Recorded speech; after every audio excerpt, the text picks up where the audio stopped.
In this lesson, Dr. Covey will talk about sharpening the saw. As you watch this, ask yourself if you have a goal set in all 4 areas of your life yet. If not, why?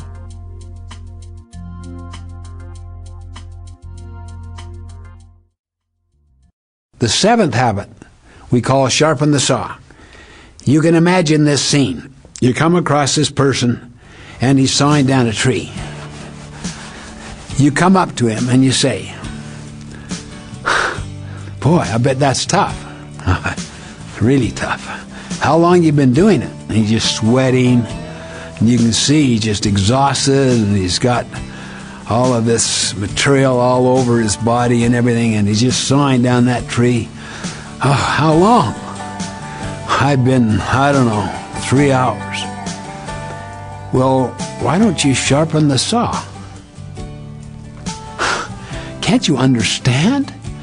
I'm trying to saw down this tree. I don't have time to sharpen the saw." "Yeah, but if you sharpen the saw would saw faster.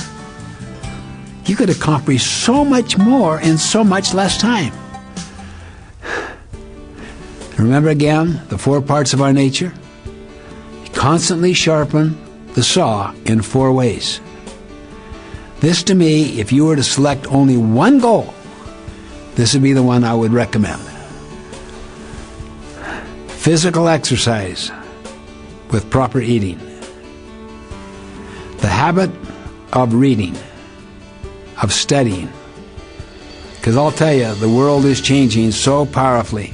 The half-life of most professions, most occupations, is just a few years. The school of the future is adult education. It is. Constant reading, study, disciplined study.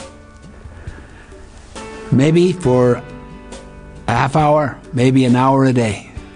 So you're exercising physically, you're exercising mentally. You can discuss what you're learning, often maybe at the dinner table, maybe involve other people at the dinner table so that everyone is in the spirit of a learning ethic.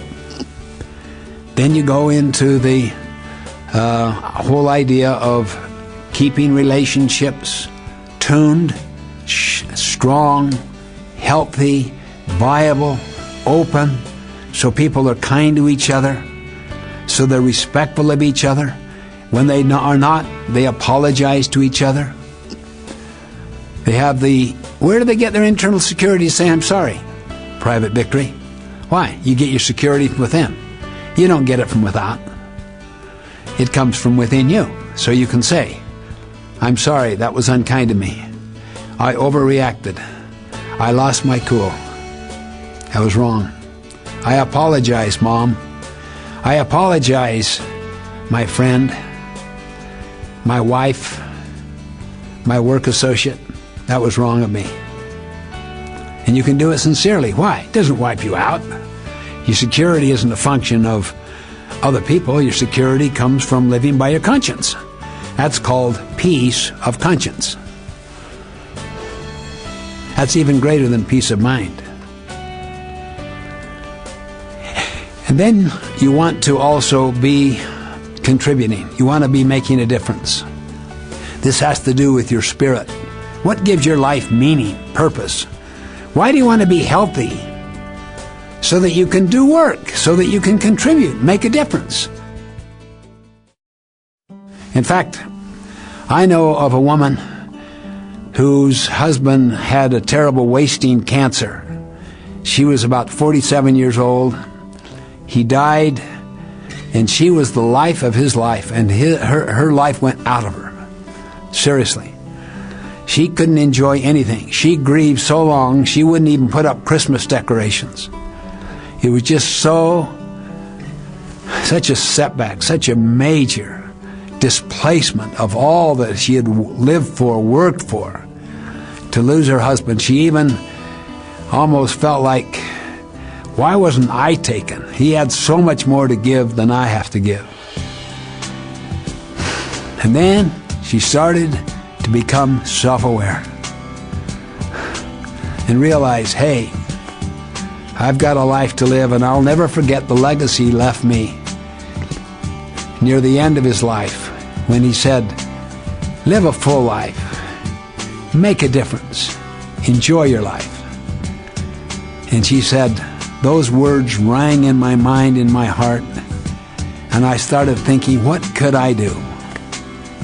Here I am, older, but I want to make a difference. And she decided to go back to school and to become a teacher. She ended up not only as a teacher, but as a leader of teachers, and making a tremendous difference in the lives of thousands of people, and providing leadership to schools. Her life took on meaning. Why would she want to keep healthy? Is it that so she would just look good? No. She wanted to make a difference. That's why the body is so connected to the spirit, to make a difference, to have meaning, and to do it in a way with integrity, because ends and means are inseparable. In other words, you'll never accomplish, remember this idea, you never will accomplish a worthy end with an unworthy means. You will not. You might think you did by saying that little off-colored story or lie about another person, or by cutting corners in some way and placating, making people feel happy for a moment. I'll guarantee you, though, it will register inside yourself. You know where it registers? Inside your body. Your body is the repository of everything that you're doing. It will register. And that will manifest itself in a lot of other ways, because unexpressed feelings never die. They're buried alive, and they come forth later in uglier ways. You have to have a total integrity in your life to have this peace of conscience. And when you make mistakes, and we all do, I do all the time, you change, you get back on track. Just like a pilot gets back on track and arrives at the destination. But most of the time, that pilot is not on track. They're off most of the time, and any pilot will admit it. But they have a feedback mechanism that keeps correcting them until they arrive at their destination, usually pretty much on time. And that's what you have. You have this capacity. You're not an animal. You're not a thing. You're not a plant. You have an enormous ability to choose. The power of choice, next to life itself, is your greatest gift. And it's made up of those 4 other unique endowments and gifts: self-awareness, imagination, conscience, and independent will. So exercise these. Really get involved in the process of looking at life through the lens of these 7 habits. I affirm you have this power of choice. You can take initiative. You are a product of the private victory. You're a product of being true to your own value system. You are not a product of other people's opinions of you.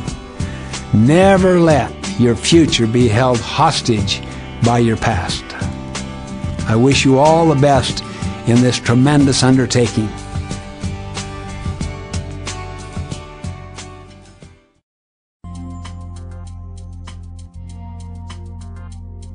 In this lesson, Dr. Covey talked about sharpening the saw. This concludes the basic course on achieving your goals, powered by the 7 habits. Please continue to the Think section of this lesson to take an assessment regarding your personal progress.